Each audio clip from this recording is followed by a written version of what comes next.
shots of people in an audience doing awesome things. What you don't know is they're not actually doing awesome things. It's me yelling at them on a microphone, telling them to do stuff.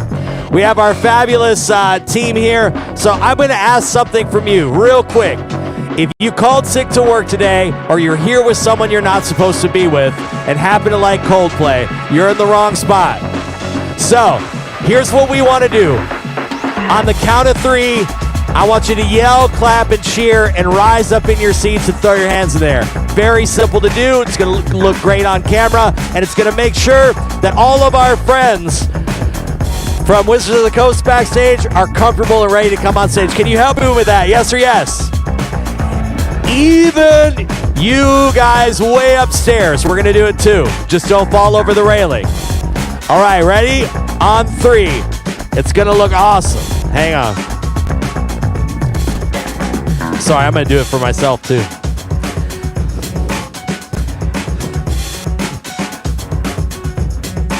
All right, MagicCon Amsterdam, are you ready for a show? 1, 2, 3!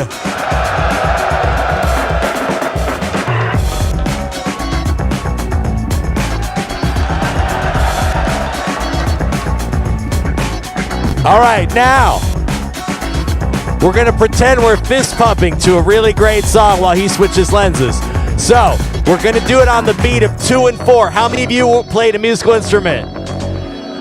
Keep your hand up. Look at these people. They know where 2 and 4 is. All right, ready? Here we go. 1, 2, 3, 4. 1, 2, 3, 4. 1, 2, 3, 4. 1, 2, 3, 4. Smile and look happy.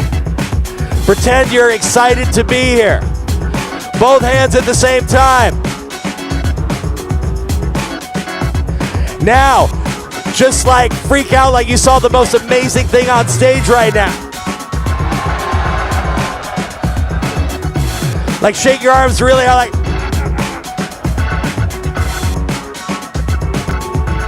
I cannot wait for you to see yourselves in a video and be like, there was this American screaming at us on a microphone to do these things. And we did them. Anything else? Hey, do me a favor. Give him a huge round of applause. These are some of the hardest. We were all in Miami like 4 days ago. It's great.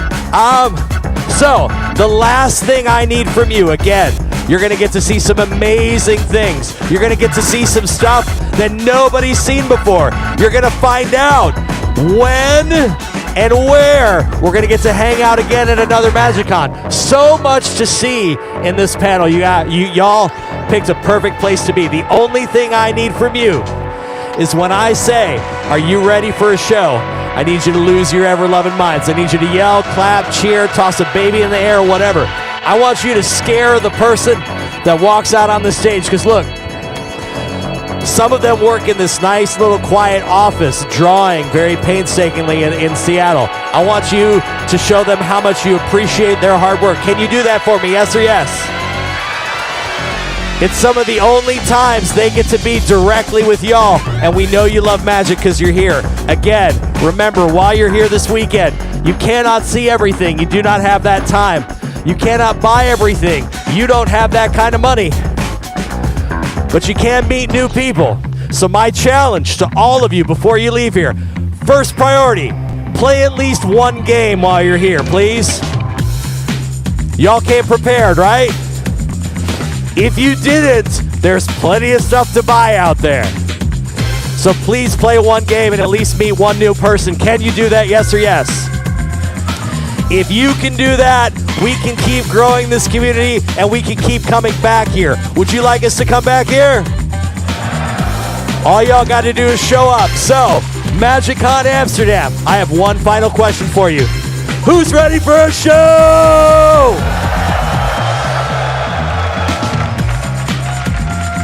Welcome to our preview panel. Please welcome presenter, broadcaster, and DJ. Give it up for Jack Saunders.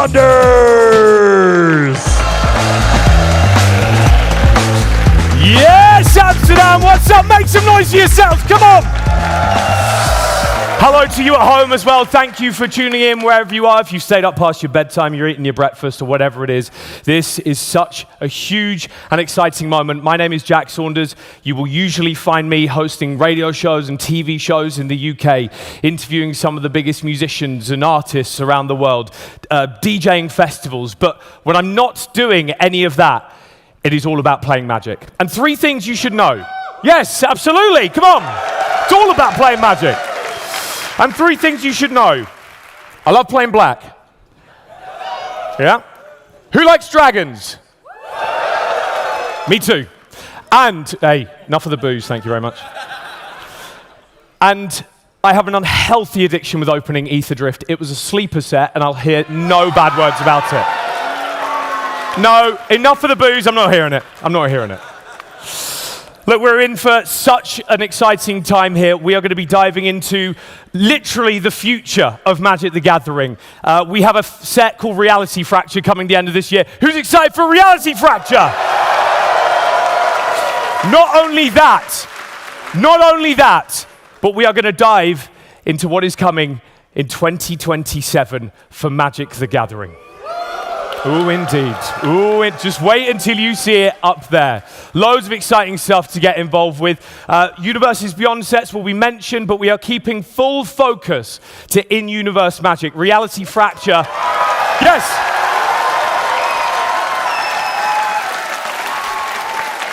As you'll hopefully know, or maybe not, Reality Fracture is the end of the story arc. So it's all about in-universe Magic, and we need 2 very important people to come out here and help us dissect this. So please, from Wizards of the Coast, welcome, give a massive round of applause, Amsterdam, and you at home, to Roy Graham and Mark Rosewater.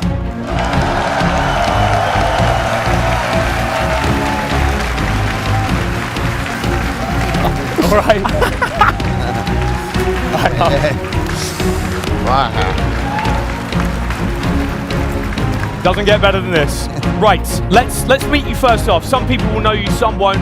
Roy, let's start with you. Describe what you do. Hi everyone, I'm Roy Graham, and I'm the head of story for Magic. Come on. I'm Mark Rosewater. I'm the head designer for Magic. And this is my 31st year making Magic. But for today, I led the vision design for Reality Fracture.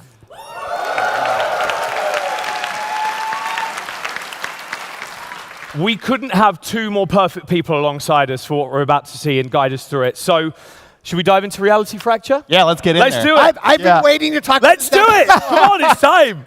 Reality Fracture is the result of former hero Jace pushing his powers too far in an attempt to create something better. But will he succeed? We're going to break down some of the key parts of the story and give you a taste of what's to come. And it doesn't get much bigger than the original 5 Planeswalkers of Lorwyn returning. Roy, kick us off.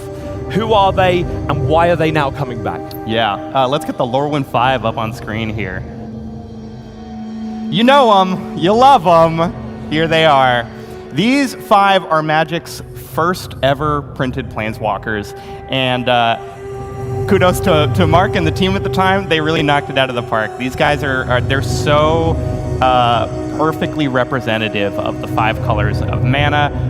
We have Ajani, we have Jace, Liliana, Chandra, and Garruk, and for the first time ever, all 5 of these characters are involved in the same story. They're all like colliding with each other.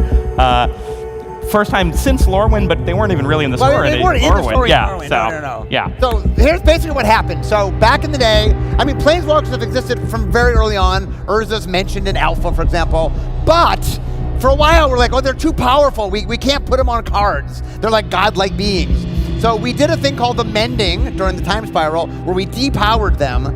And then the idea came up, what if we finally made cards out of them? So the original plan was, in Future Sight, on the Future Shifted sheet, we were going to make Planeswalkers show up for the very first time from the future, you know. And we didn't solve it in time. We weren't happy enough.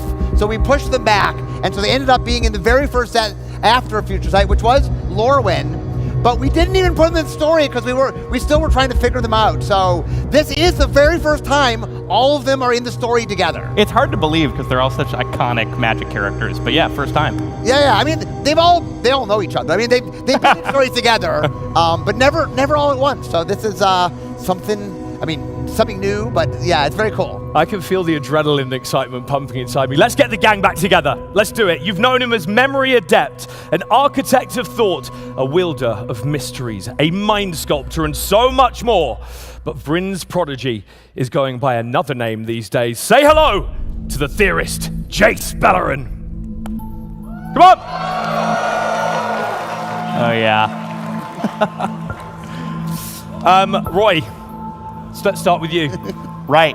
So Jace, Mind Mage, powerful Planeswalker, and now villain, has been through Guys, a lot. can we just have one moment for Roy? He's explaining important stuff. I know it's exciting. There's a really I know cool card it's exciting. here. Just a little bit of quiet for Roy so he can do his bit. Go for it, Roy. So Jace has obviously been through a lot, right? He spent a long time fighting all sorts of villains, from the Eldrazi to Nicol Bolas to the Phyrexians, and finally came to the revelation that there's no beating evil. You have to erase it altogether from the multiverse. He set out to rewrite reality as we know it.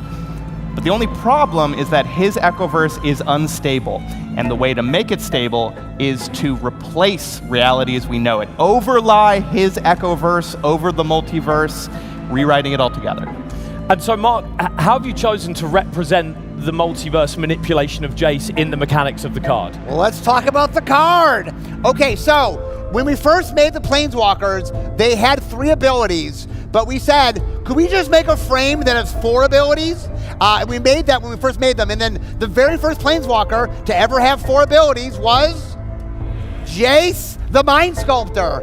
So obviously he had to have 4 abilities. We gave him a static ability, and a pretty cool one. He gets to draw a card for every opponent's turn. And so that's, I mean, obviously multiplayer play, he's drawing even more cards. You know, Jace loves knowing things, and so card drawing has always been a staple for him. His +1, he makes illusions. He's an illusionist. He bounces things. He does all the blue things you need to do. And then look at his ultimate. He draws 3 cards. So, I mean, if you like drawing cards, did anyone here like drawing cards? Well, Jace might be the antagonist, but he's going to help you win games. A master manipulator, I think Mark is probably. He will manipulate your games. So. Okay, next up, he's been vengeant, unyielding, steadfast, a valiant protector, and even a sleeper agent. But now, let us introduce to you Ajani, both resolute and unrelenting. Roy, talk us through it. Let's see him. Oh, yeah. So Ajani, as story fans among you will know, Ajani was exiled from his pride for his white fur back on Naya. The only person who accepted him, who loved him, who showed him respect was his brother Jazal, which made it all the more painful when Jazal was murdered. This sent the Ajani that we know, the Ajani from our multiverse, into a long period of wrath and revenge, hunting down the people that he thought were responsible for his brother's murder. But eventually he pulled out of it, he calmed down a little bit, and he became the mentor and leader that we know and love today. Jace's version of Ajani never exactly got over it, and now roams the Echoverse as a living avatar of vengeance, punishing any that he deems worthy of his punishment. So we have a white Ajani, which people will be used to, but also here a red Ajani, yes. Mark. How do the mechanics between the two contrast? Would you guys want to see the cards? Yeah. Okay. So let's look at the 2 Ajanis. So we have the white Ajani that we all know and love from our multiverse, and we have the red Ajani from the Echoverse. Okay, so one of the things, we've talked about this, every single play booster you open will have a mirrored pair. What that means is there's one character that shows up on 2 cards in every pack. It could be a planeswalker, it could be a creature, and this is a perfect example of what we did. So when we designed these, we wanted to feel related. These are both a Johnny. So if you notice, for example, they both have activated ability. I'm saying they both have static abilities. But a Johnny Resolute is about gaining life. A Johnny Unrelenting is about doing damage. They both make 2/2s, but different 2/2s. And they both have emblems, and they care about what, or actually, just how Johnny Resolute has an emblem. But they both have things that sort of build the game in their thing. Johnny wants you to gain life. Johnny Unrelenting wants to do damage. And so they go in very different decks. And that's one of the cool things about the set, is that you get a Johnny, but you get 2 Johnnies. And the other really neat thing about this, if you look on the red Johnny, you see that little symbol? That is the Echoverse symbol. We saw it once before. Where did we see it? On Raul. There we go. I heard it over there. Raul's Eric in Secrets of Strixhaven. So that shows you and tells you that's the Echoverse version. And that one of the really fun things about designing this set is getting to make those paired characters was infinitely fun. And we'll see a few more today. So at Vegas MagicCon in April, who was there? Woo! Anyone was in Vegas in April? Just a few of you? Yes, over there. Love you guys. We introduced you to Blue Chandra. Chandra, Chill of Compliance. Now we get to show you her in more familiar colors. This is Chandra, Torch of Defiance. Now, we have both, Roy, here. Tell us about their characteristics and how they compare. Right. So Chandra, as some of you might know, the great tragedy of Chandra's life is that her father, Kiran Nalar, was killed by the tyrannical consulate that once ruled her home plane of Avishkar. The good news of Echoverse Chandra's life is that her dad wasn't killed. The bad news is that he wasn't killed because he worked for the tyrannical consulate that killed him in our multiverse, and she chose to follow in his footsteps, keeping order, keeping compliance, and suppressing any rebellion on her home plane, anything that would threaten the careful order arranged by Jace. And Mark, Chandra, Torch of Defiance, that feels familiar. Yeah, so we did show these 2 cards in Las Vegas, but I just want to talk a little bit about how we designed them. So obviously we have red, we have blue. Both of them care about the top of your library, but red Chandra is, impulsively drawing. Blue Chandra is surveilling. They both make mana for their +1, but one in a red way, one in a blue way. They both deal with creatures, but Chandra's doing damage to them, and Blue Chandra is stunning them. And they both make emblems, but the idea is, it's Chandra, it's similar, they're parallel, but they're very different. And that's one of the cool things about the set, as we do the what if thing, is you get to play with Chandra in ways you've never played, in decks you've never played.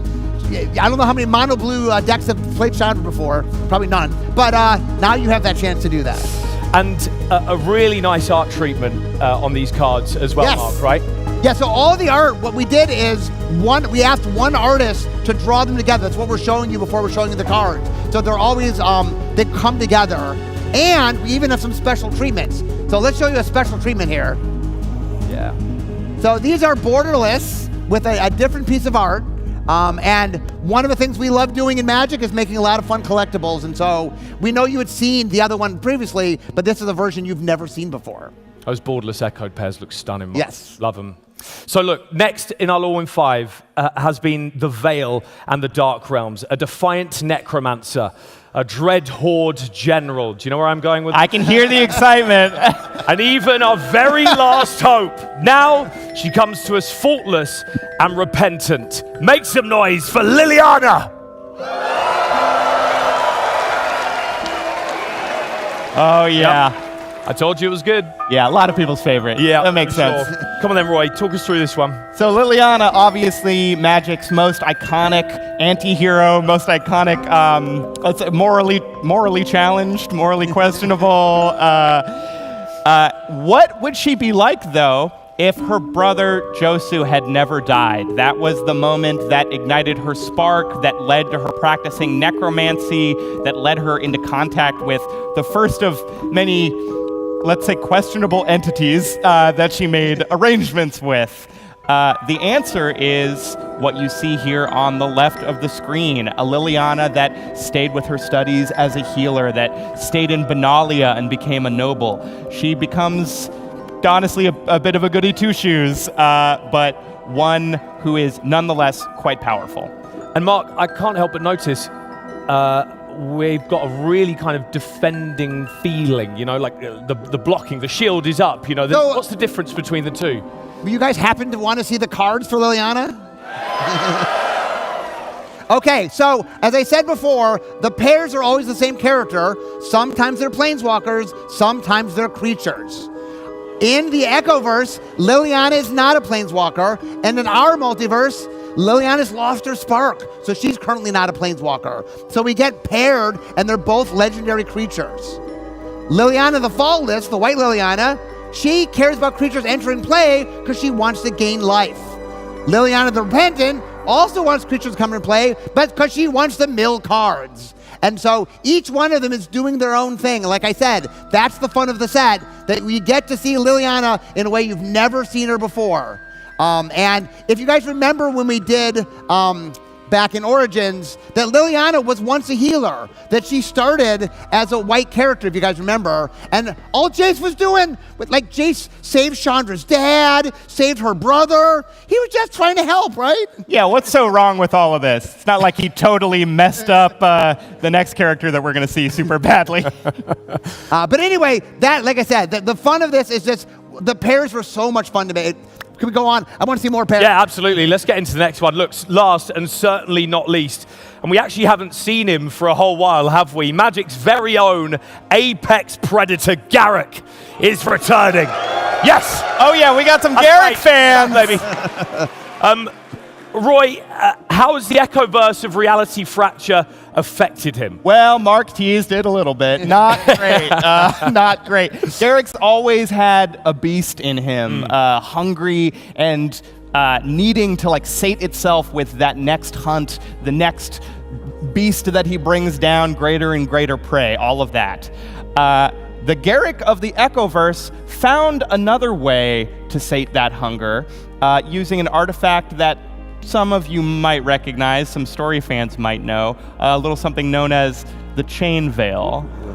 Something that cursed Garrick in our multiverse once to be an interplanar serial killer. This time he dons it willingly.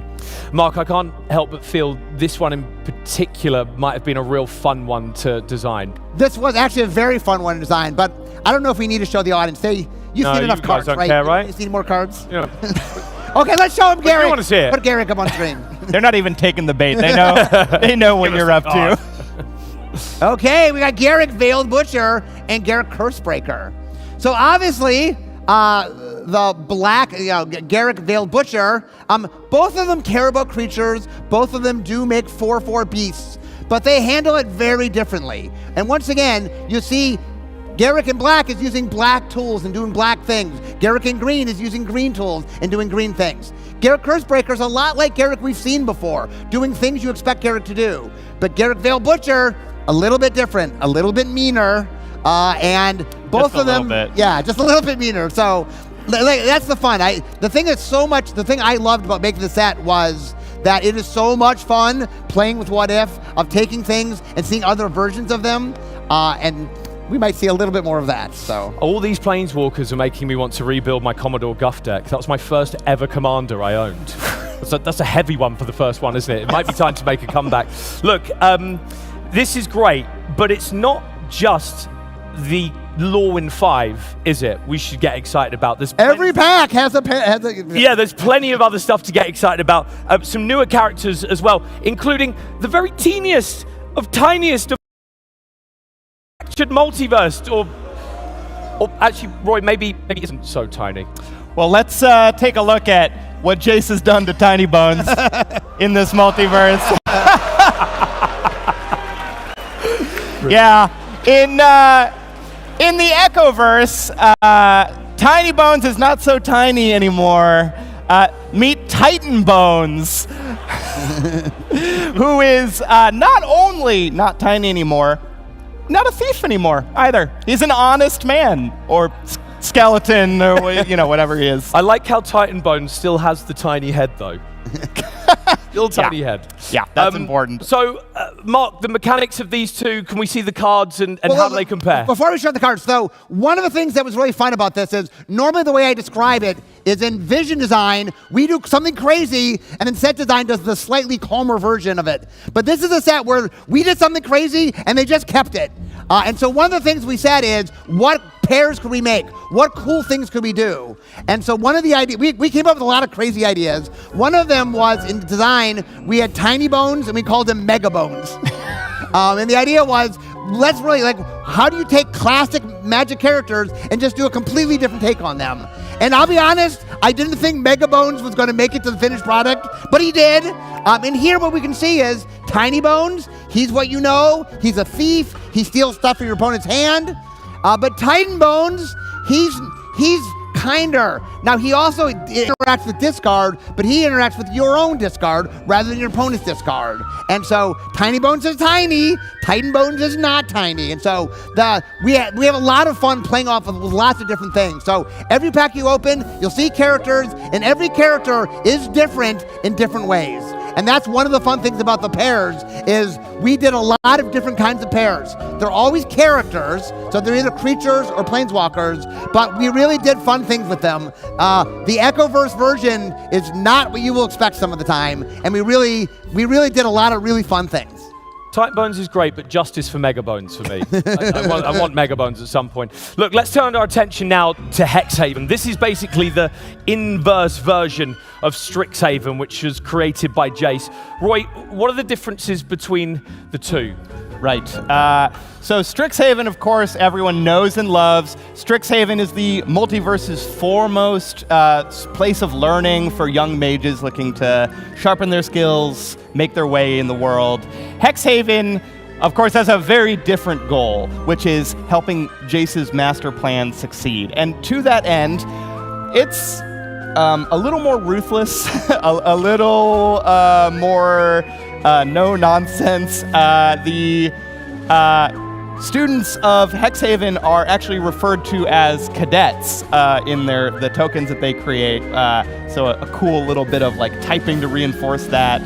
Let's talk about Fatehold. So it's kind of military then? Yeah. Way, it's right? It's sort of a messed up dystopian military academy. And the mechanics of these, because these are interesting color pairing. Yeah, so one of the things that happened when Strixhaven came out, the original Strixhaven, one of the notes I got was people going, oh, this is so awesome, we love it. So when are we getting the ally schools of Strixhaven? And I was like, there are no ally schools of Strixhaven. That wasn't a thing. We used everything up. We didn't save anything. So when we were making the set, one of the things we wanted to do is we're doing what if for the characters, but what if we did what if for the setting? And we realized this was a perfect opportunity. People have been begging for us to do ally schools. Okay, Hexhaven is the allied schools. So what we did is we took each school and we kept one color. So the history school kept white, but added blue to make it ally. The math school kept blue, but added black.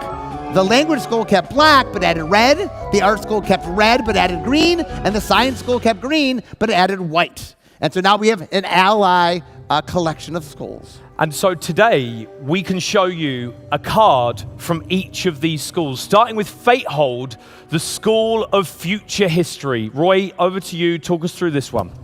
Right, so the flavor of Fatehold is, it's like Lorehold in that it's a school of history, but Fatehold is not so interested in looking backwards or studying the past or learning from our mistakes or any of that. They're all about predicting the future and identifying problems, right, and then eliminating those problems, sometimes before they know they're problems.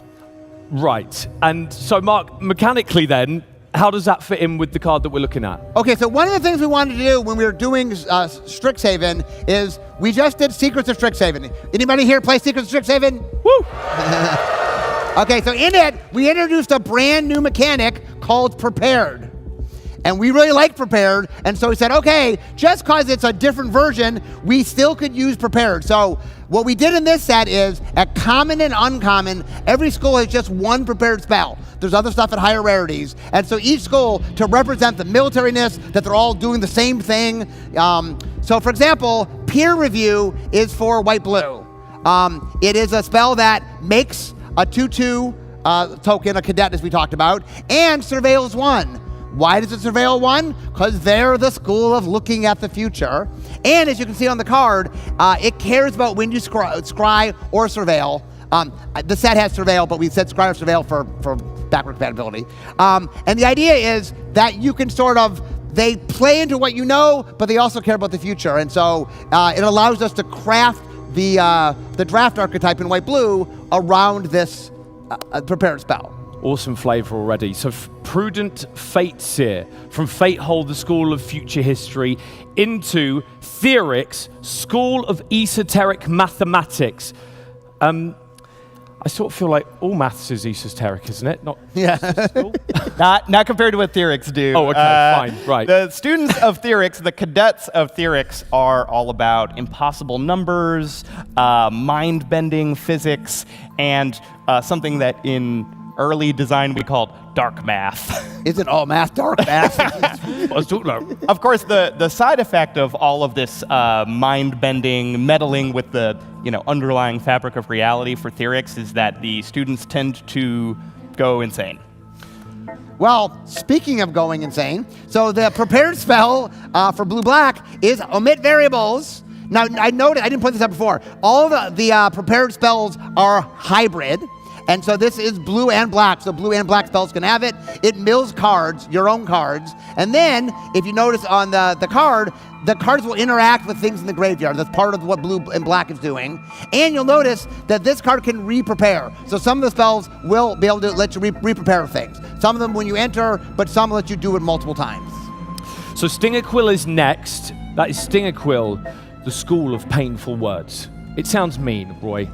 Yeah, Jack, are you familiar with that aphorism, sticks and stones can break my bones? But words will never hurt me. No, they actually figured out how to make words hurt you. Oh, right. Stingerquill serve as Jace's frontline troops using verbal magic to cut apart both the body and souls of their opponents. Yes, so we'll see Black-Red has Vicious Verse as this prepared spell. So one of the things we definitely did is we did take an element of the school as you know it. The language school, which was obviously black-white in Strixhaven, was one of the more aggro of schools. It's still aggro here. It's using its spells to nibble away at the opponent. And like I said, this spell can get re-prepared. So it allows you to sort of plink away at your opponent. And so you'll see that there definitely is overlap between what you know of the schools and the new schools. There is a through line. And so red-green is Constrari, the School of Constructive Arts. Now this sounds much more positive, Roy. Yeah, how do you feel about puppets? Yeah, not so great. Well, you might not fit in at Constrari.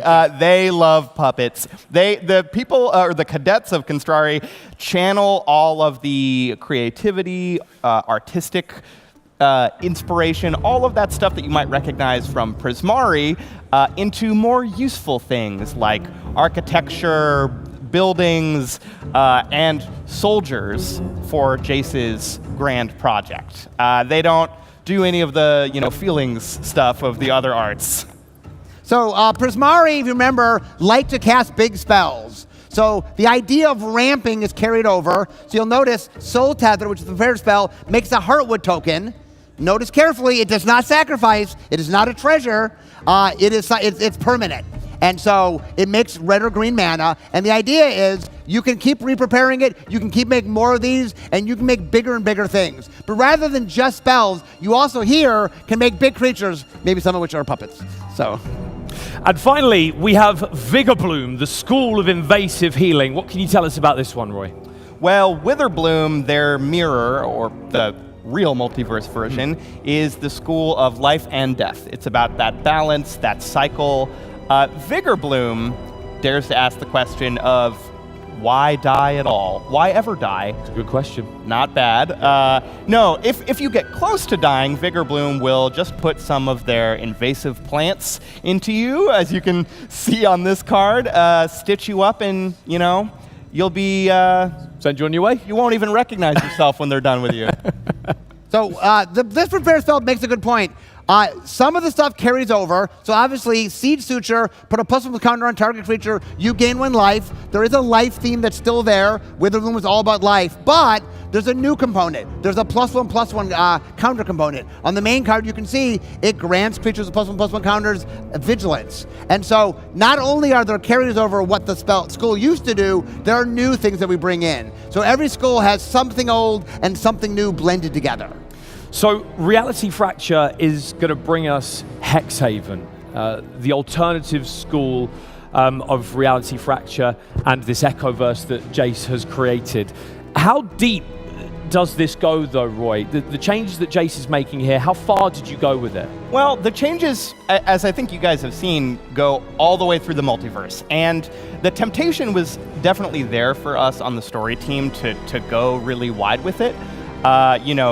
To see a Mirrodin that had never been completed by Phyrexia, to see an Amonkhet that had never been corrupted by Bolas, to see a Zendikar that had never been used as a prison to contain the Eldrazi. But we realized pretty early on when working on some of those outlines that we needed to keep the story actually intimate. We needed that the heart of it was actually on Jace and these people that used to be his friends and that were now opposed to him. So the ultimate story ends up being really character focused. I mean, I think that's a great thing because the closer to the characters, the closer to the set and the mechanics and everything, Roy. But Mark, there were some interesting color pairings, right? And so how did you navigate that? So we previously did a what if set many years ago called Planar Chaos. And in that set, we really messed with the color pie in a way we shouldn't. And so we learned from that. The big lesson is don't do that.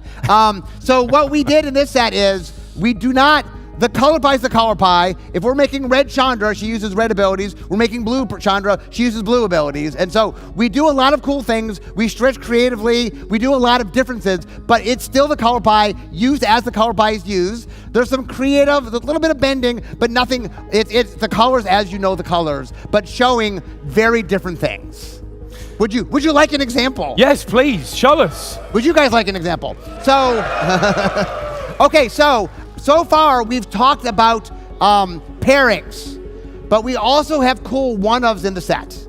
So as an example, for a little history lesson for you guys, many years ago we used to have an event called the Magic Invitational, in which the winner used to make a card. Now the world champion does it.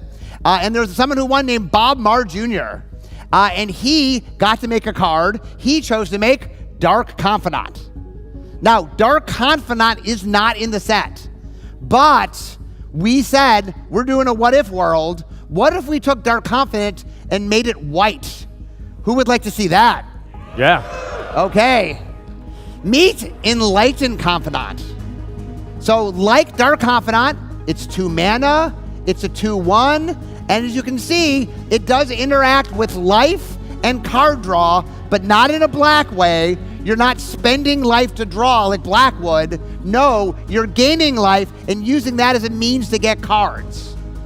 And that, one of the things about the set that's really important is we're doing a lot of fun things. These things in a vacuum are cool and exciting. You don't need to know about Dark Confidant, but if you do, there's lots and lots of Easter eggs. And that this set, it's not just what if pairs, it's what if individual cards. Like we've talked about characters, we've talked about setting. We're going to go do other things, other card types, like, you know, not just creatures. You'll see other things, although this is a creature. So we're also taking things back to the past, basically. Cards we've already had and reskinning them in a way for Reality Fracture in this new Echoverse. Yeah, I mean, a lot of what we're doing is we're saying, how would we do this card if in Jace's world, Dark Confidant wasn't a black creature, it was a white creature, what would it look like? And some amazing new arts to go with some of these cards as well, right, Mark? Yes.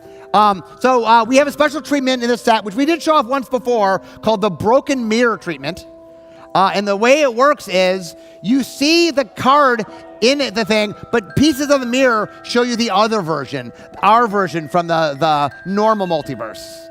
And this is a special treatment you will see in the set. So should we show them a few more of these cards that are going to have Echoverse version? Yes? Yeah? Okay. Come on, let's do it. So, we like big green fatties. One of the all-time favorites is Crater Hoof Behemoth. So, you all know what a green Crater Hoof Behemoth looks like, but how about a red one? So let's see the red one. It is Crater Claw Colossus. And it's a puppet. And so the idea is it taps into what the green card does, but that card cared about creatures. This card cares about artifacts. And so that's one of the neat things about this set, that we're taking shells of really interesting designs and then tweaking them. So now, here's something you can put in a completely different deck. So it has a lot of, like, it's familiar but different. And that's a lot of the fun of this set, is you get to see us reinventing sort of Magic's classic cards. I'd love to see the Shattered Mirror version of this. Have we got it? Let's see the Shattered Mirror version. Yeah. Tough. It's so cool. That's so cool, that. Amazing. I mean, while there are a lot of ways to enter Jace's quite chaotic and wild mind, there is one in particular that I think is going to get people really, really excited, Mark. Should we tell them about the Secret Lair bundle? Sure. Okay, so we talked a lot about doing what if. We did what if characters. We did what if settings. There's a lot of different. We also approached that to the product line itself. So this is the Secret Lair bundle. It will be available on the Secret Lair, but also in WPN stores.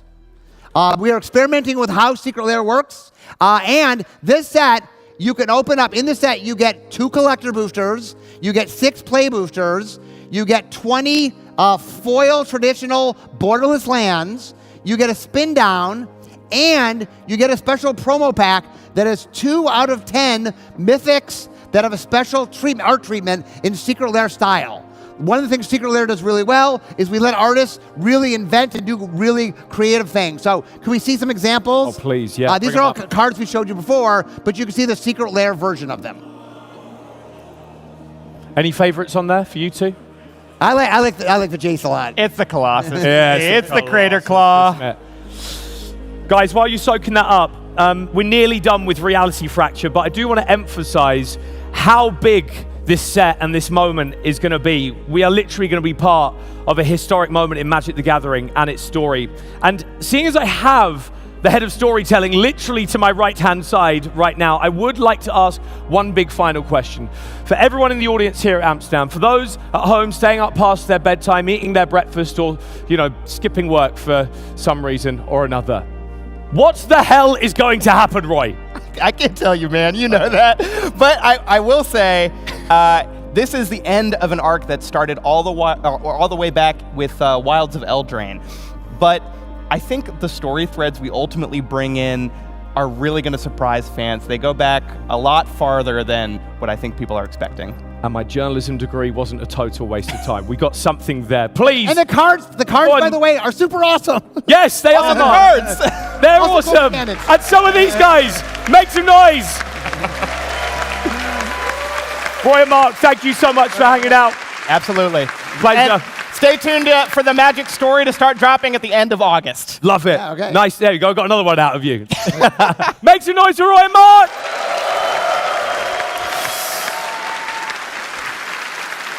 How are we feeling about Reality Fracture? Feels good. Should we turn our attention to the future, though?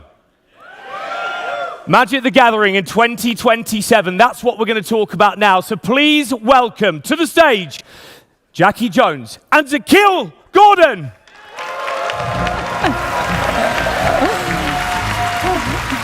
Hello. Take a seat. Cool. Okay, so Magic in 2027. We're going to talk about it in a moment. Let's introduce you guys first. What do you do? Yeah, so I'm Jackie Jones. I'm the VP of Creative for Magic. So I lead the team responsible for Magic's world building, our storytelling, and our visual identity. So if you've got a favorite Magic plane, character, piece of card art, my team gets to contribute to all that amazing stuff. Perfect person to have along. Yeah! Zakeel? Yeah. I'm Zakeel Gordon, Senior Executive Producer for Magic. I'm in charge of set development, so I lead sets as we create them. In the past, some of my sets included The Lost Caverns of Ixalan, Bloomburrow, and Magic Final Fantasy. I also work on our collectability strategy, so I'm on the team that designs the every set's collector booster, and I get to work with so many amazing people within the studio every single day. So happy to see you all and be here today. Make some noise, guys. So as we mentioned at the start, 2027 is the year of the gathering, which makes this part of the panel particularly exciting. We're going to take a deep dive into 3 beautifully crafted worlds and stories that begin the next arc in the Magic the Gathering story. And we're going to tell you all about next year's Magic Cons. It's exciting, and there's a lot to talk about. Jackie, just feelings first off. This is big for you. It's huge. I've been waiting all week for this moment. I'm like, oh yeah, so excited to share with everybody. You know, as I sit here and look at this very large crowd right now, it's amazing. You know, when we started doing Magic Cons almost 4 years ago now, which is hard to believe, you know, I think we dreamed that it would grow into something as amazing as this, but I don't think we could have ever predicted just how special Magic Cons would become to us. You know, when we're working on the project behind the scenes, it's just so awesome to get face to face with fans and, you know, gather and celebrate the thing that we love together. And I feel like we've had these moments where we're like, you know, we should do this more often. Every time we have them, we're like, can we do this more? So I'm actually excited to get to share. We are going to do it more in 2027. More Magic Cons? Yeah, we are adding another Magic Con to the lineup. Yeah. That's huge. It's huge. Zakeel, quick feelings from you as well. Amazing. I love MagicCon. It's so much fun to come here. MagicCon is so central. So again, we are expanding to 4 total MagicCons starting in 2027. We will be revealing them today as we talk through the calendar. And I'll give you a hint. We are going to a place we have never been before. Yeah, come on. Ooh. Yeah, come on. I mean, I personally love it when we all get together. This is my first MagicCon right now. It's literally our first day, and I'm having the best time already. New exciting sets, like we're talking about right now, events that we get to do. I've heard about Crocs. There are Magic Crocs. Is anyone wearing their Magic Crocs? No one's wearing their Magic Crocs? Up there? One person is wearing their Magic Crocs. Back there. Yes, round of applause for them. Aside from that brilliant stuff, though, what is there to get excited about today? Yeah, before we get to 2027, coming later this year is the next iteration. Our next iteration of Mystery Booster called Mystery Booster Commander Edition. This set is entirely designed for Commander Draft. There are 20 card packs, as well as 59 new mechanical designs designed entirely for Commander. Yeah, I think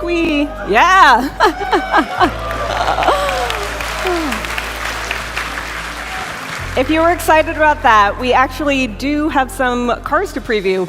Yes, please. Yeah. All right, so let's start with the first one. It's actually a throw way, way, way back, all the way to Homelands.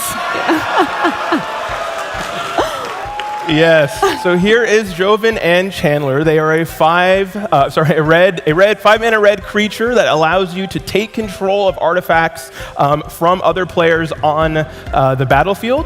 If that then gets untapped with haste, if that goes to the graveyard, they get powered up. And the longtime Vorthos fans will see some callbacks to Ebony Rhino and Joven's Ferrets in the card art there, which I think is going to be super, super fun. And where can we get hold of this of these mystery boosters?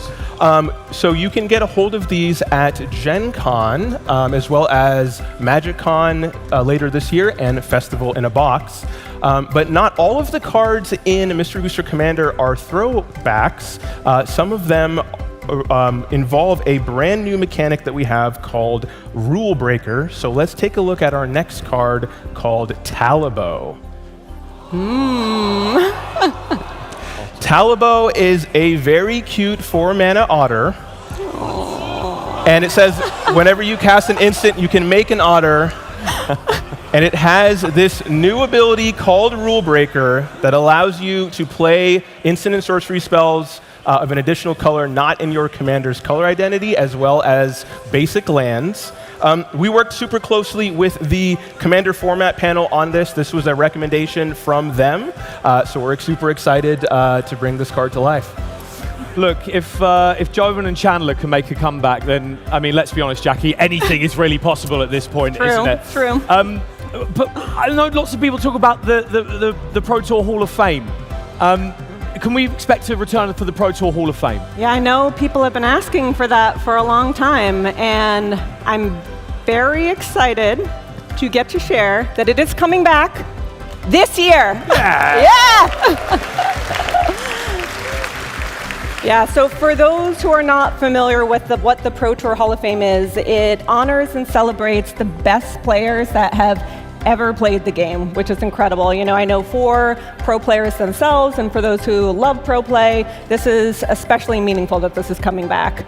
I think we're going to be sharing some more information about the return of the Hall of Fame on Sunday on the Pro Tour stream after quarterfinals. So tune into that for some more information.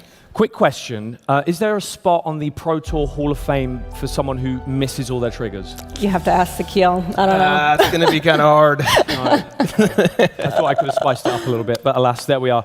Right, who would like to see the first set of 2027? That's a good answer. Roll the tape!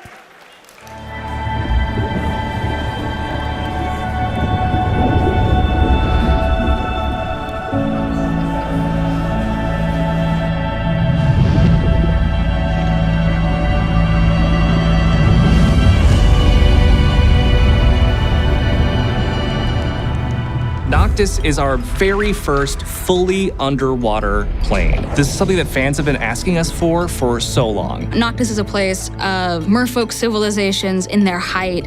It is a place of many different fantasy species all coexisting together. But it is also a place where an apocalyptic danger lurks at the bottom of the ocean. As far as gameplay elements go, we wanted to really stay grounded in traditional Magic gameplay. It's all the familiar things that you'd expect, plus this awesome environment, all these cool creatures that you can see, and huge visual spectacles as well. This is a fully featured, deep, layered, high fantasy world, bursting with color and cultures. Beyond the merfolk, our set is populated with tons of other different creatures. The humans here are really the outsiders. To place an entire world in a place where everything is buoyant, it changes the game so much at its fundamental level. The first major unique thing about Noctis is that it's the first main set release, possibly ever, arguably, that doesn't have flying as a mechanic, since we're all underwater all the time. We actually have a brand new mechanic, which I won't tell you too much about yet, that is an evasive mechanic that sort of takes the place of flying. We have 5 distinct colors that we have to pay off, so it can't be a mono blue set. There's quite a bit of diversity and variety down in the ocean. We have kelp forests for green, and we have the dark abyss, and we have whale falls, graveyards of bones. In the end, we have an experience that's much more similar to a traditional Magic set from a color balance perspective than you might initially expect. There's a huge sense of mystery. What are all the things that I could discover here? It is so different, but that is what makes it so exciting. The set is just a ton of fun.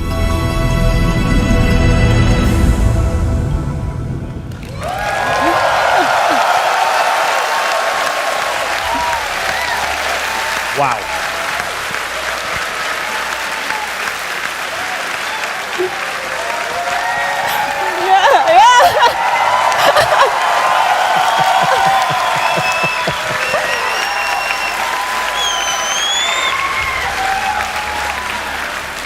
We are on a time crunch. Sorry. I mean, that's the kind of reaction you want right there, Jackie. Absolutely.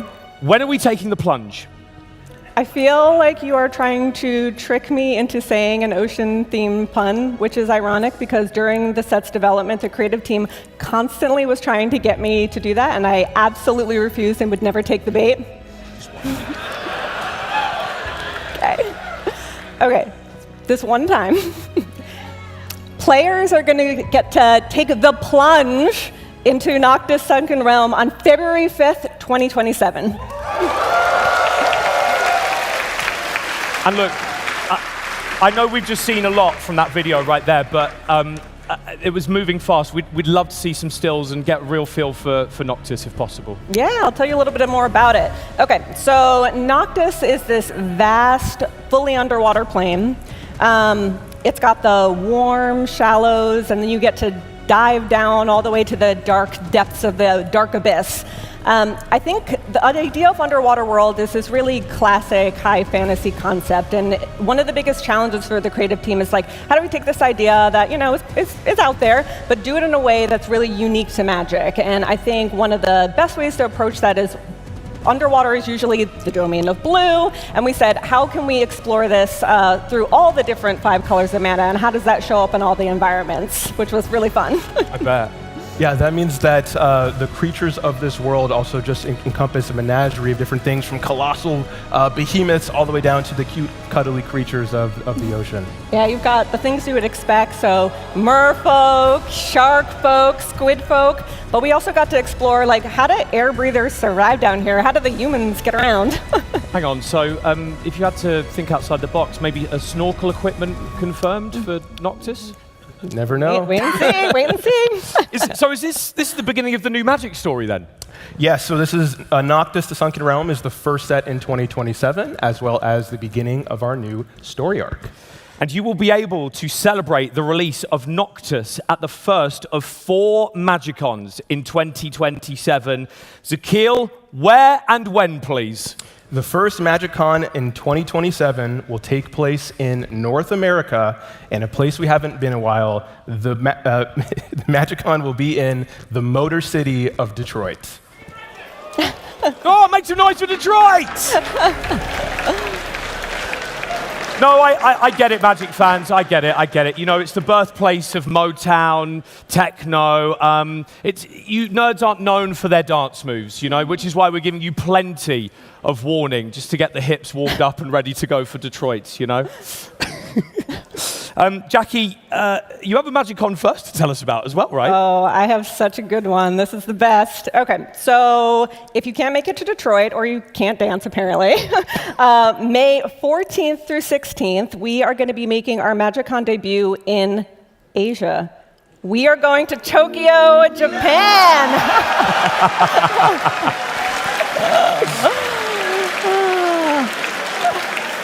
Very exciting. Looks like everyone in here is coming. Yep. I'll see you there. Yep. And time to move on to our second set of the year, making a beloved return, but with a big twist.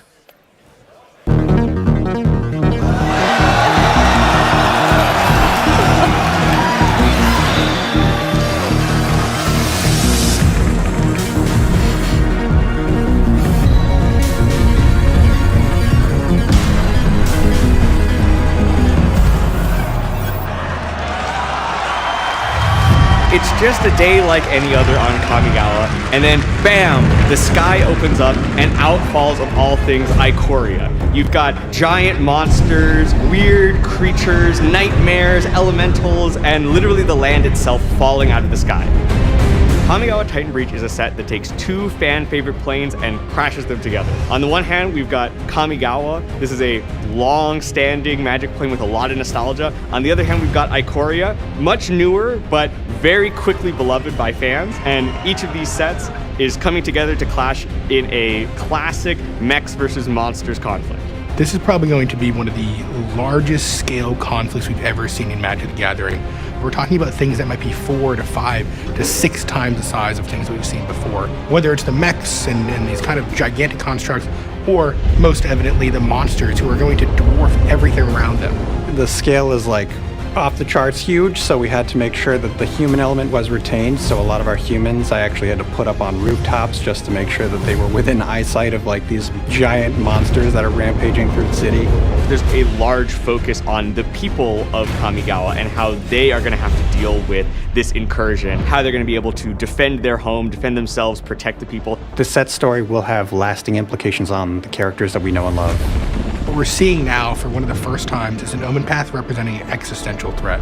It was very important to us when making the set that we weren't just taking mechs from one place and monsters from the other and smashing them together, but that this was really a true exploration of what would it mean for these worlds to combine and clash with each other, and what would that mean for the denizens, what would that mean for the characters, what would that mean for the magic of the 2 planes. And I think that we really were able to dive deep and fully flesh out this mashup of two settings into one really cool result. I think it's just a match made in heaven. We have the monsters, we have the mechs, and what we get to do is take the amazing things that you expect from this epic conflict, but humanize it in the way that only Magic can.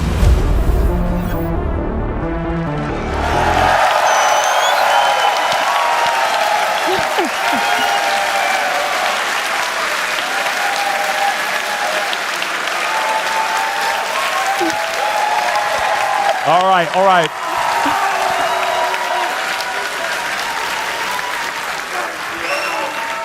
All right, one moment. When's it coming out, Jackie? All right, so the battle for Kamigawa begins June 4th, 2027. Put it in the diary. June 4th, 2027. Zakeel, are we able to see a little bit more and just get a feel for Kamigawa Titan Breach? Yes, absolutely. So this set takes place on Kamigawa. Ikoria is invading for reasons that will become clear. Kamigawa is one of our most popular planes from Magic's history, so you'll see a lot of familiar locations and amazing architecture and landscapes. Although this time it is through the lens of an all-out planar war. Yeah, the environments are cool, but the monsters that we're going to get to see and the creature designs are so incredible. Yeah, you've got updated new Ikoria monsters and their bonders going head-to-head against these sleek Kamigawa mechs and their pilots. It's going to be sick.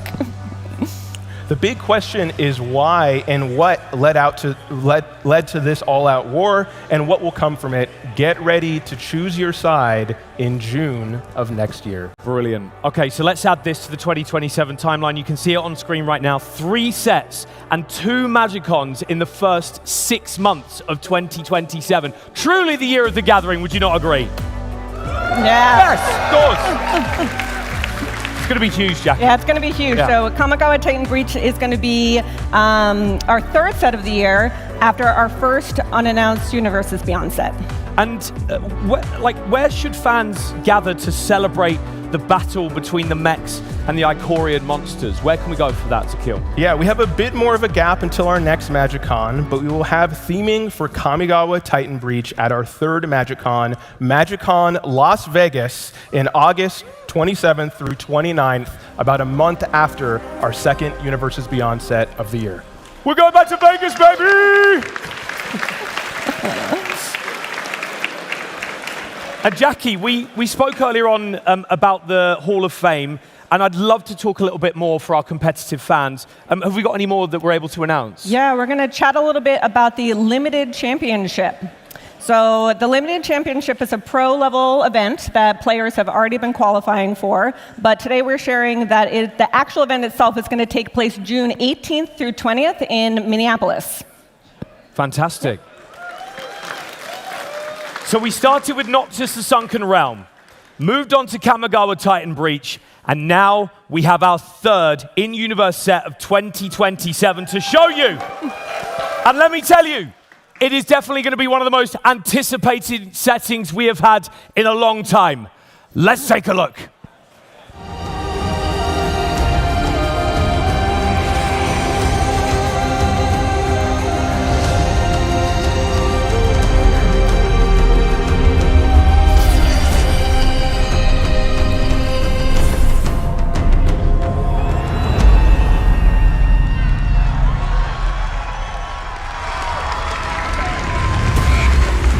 Zhalfir is a plane that has been a part of Magic history for a very, very long time. It's a very highly magical place. This is a world that is powered by the light and the magic of 5 suns, so there's never night here. And this is contrasted with the spirit realm, where it is full of mystery, is full of dangers, where your ancestors and spirits go, and it is a world of eternal darkness. So there's lots of monstrous things and things that you have to protect yourself from, but ultimately it's a way to stay connected to your history. Zhalfir sort of overwrote Mirrodin's, but we didn't want it to overwrite what had come before it entirely. I want people to feel like this is untapped potential, only scratching the surface, not just of what Afro fantasy can be, but what Magic can be. Oftentimes when we think about fantasy, what we think about is a Eurocentric lens, but Afro fantasy is specifically pulled from the cultures of the Black diaspora through the lens of our mythology, our culture, the way that we dress, the way that we approach artistry. We get to use our inspiration from the foundation of what our culture is and build a new world and realm based off of that. So I thought, perfect, blank slate, we can start fresh and really focus on making sure this stays as Afrocentric and authentic as possible. So we had cultural consultants, we had Afrofuturist authors, we had African history professors keeping us on track and making sure it stayed true to our vision. The challenge was doing enough research and making sure that we were marrying African culture and weapons and textile patterns and all of that stuff with that sprinkling of the Magic the Gathering aesthetic. This is one of my favorite parts of the set. At the heart is like this very rich culture and spirituality. I want ancestral connection. I want to see a spirit world. I want to see that rich tapestry of people represented. It's a very highly magical place. Being able to show something that's so spiritually and culturally significant in a very fantastical way was a really important part of the set, and the visuals are stunning.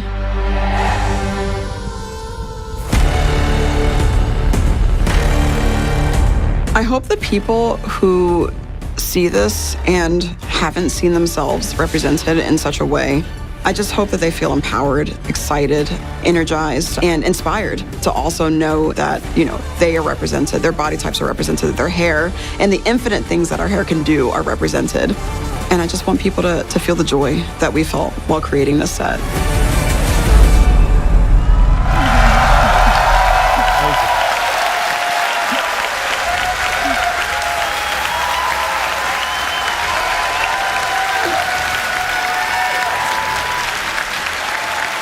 So, the first time we're going to be back in Jalfir since March of the Machine in 2023, Zakeel. When's the set coming, though? Way too long for me. So I was the executive producer on this set. I've had the chance to work on it for a couple of years. But I can't wait for it to release. It will be releasing on October 1st, 2027. And Jalfir has been part of the Magic universe for a long time, Jackie, right? I think 96 with Mirage? Yeah. What are some of the new ideas that are going into Jalfir with this new set? Yeah, so like you said, it's been around for a long time. It's going to be familiar to longtime players. But this is actually the first time that we are seeing it as a plane all of its own. So for those who've been following the story, Teferi phased out Jalfir during the first Phyrexian invasion to protect it. So it's been phased back in now, but it's not unchanged. It wasn't paused in time. Like the people of Jalfir kept evolving and living during that time. And when it was phased back in, it actually emerged in the spot where Mirrodin had previously been. So it's a return to world, but I think there's like narrative justification that allowed us to really update it and do something completely exciting and different with it as well. And how about the creatures, Zakeel? Yeah, absolutely. We spent so much time looking at the creatures and world building to try to create a new fresh and fresh feeling of this while still staying true to classic Magic. Yeah, I think for the creative team, we were so excited to have the opportunity to fully flesh out the culture of Jalfir. I think whenever we work on a setting that takes inspiration from a real-world culture, it's so important to us that we treat it with respect and authenticity. And we brought on creative consultants to help us. But at this time, we actually did something a little bit different. In addition to that, we brought on collaborators who were experts in Afro fantasy, and we had them really work closely with us to co-create the set. We learned a lot from them, but I think one of the things that I was most inspired by working with them and kind of hearing them was how excited they were and how important it was to them that Magic was doing this set. It's a return to world, so it's something that it's natural for us to do, but Magic has a really big voice and a really big platform in the fantasy space, and for us to really lean in and put some focus on this and update it and do Afro fantasy right in a genre that really doesn't get enough attention in media, it's huge. It's a really big deal. Yeah.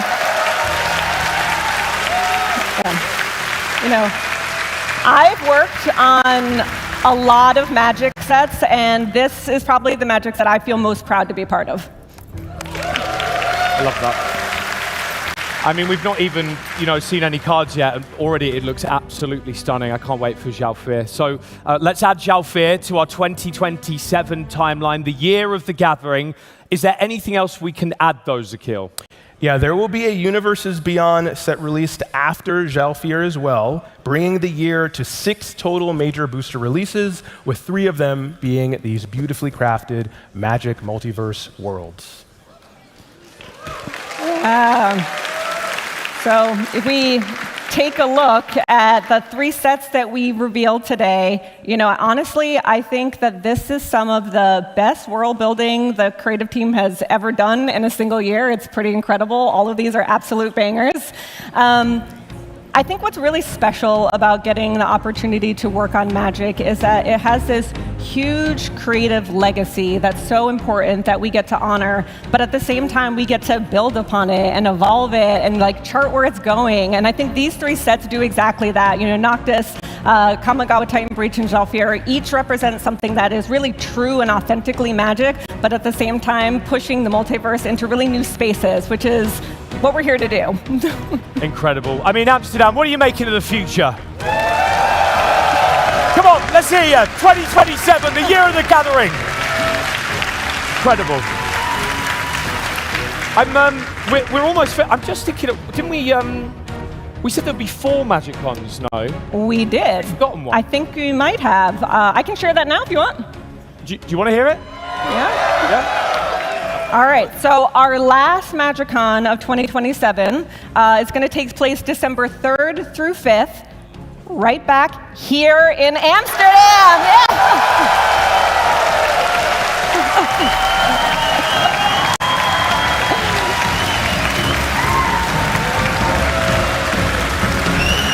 We're going back to Amsterdam. Wow.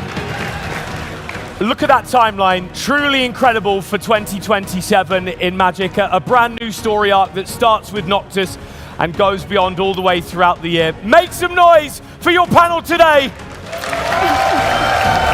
Jackie, Zakeel, thank you so much. Yeah.